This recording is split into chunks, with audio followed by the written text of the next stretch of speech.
நாம் ஒவ்வொருவரும் தகவல் தொடர்பிற்காக அன்றாடம் நிறைய செலவு செய்கிறோம். தகவல் தொடர்பிற்கான செலவுகளை குறைக்கும் வண்ணம் பல இணையதளங்கள் இலவசமாக சேவைகளை வழங்குகின்றன. உதாரணத்திற்கு, இலவசமாக மெயில் சேவையை தரக்கூடிய இணையதளங்கள் நிறைய இருப்பினும் ஒரு சிலவற்றை இங்கு காண்போம்.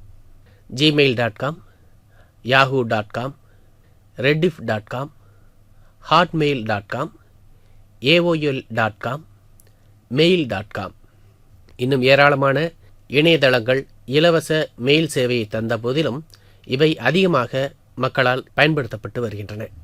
அதேபோன்று குறுஞ்செய்திகளை அனுப்புவதற்கான இலவச இணையங்கள் sendsmsnow.com, 160/2 160/2.com, way2sms.com, umint.com, smscity.com.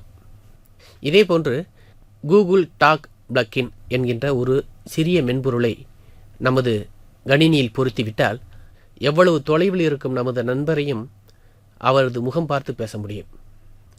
2 நபருக்கு மேற்பட்ட நபர்கள் ஒரே நேரத்தில் தங்களது கருத்துக்களை பரிமாறிக்கொள்ள நிறைய இணையதளங்கள் உள்ளன.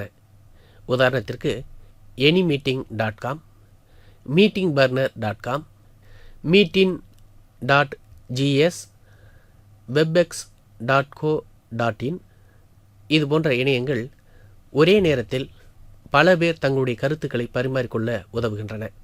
anymeeting.com என்கின்ற இணையதளம் 200 நபர்களுக்கு ஒரே நேரத்தில் இலவசமாக ஒரு கான்ஃபரன்ஸில் பங்கேற்க தங்களது கருத்துக்களை பரிமாறிக்கொள்ள உதவுகின்ற இணையதளம்.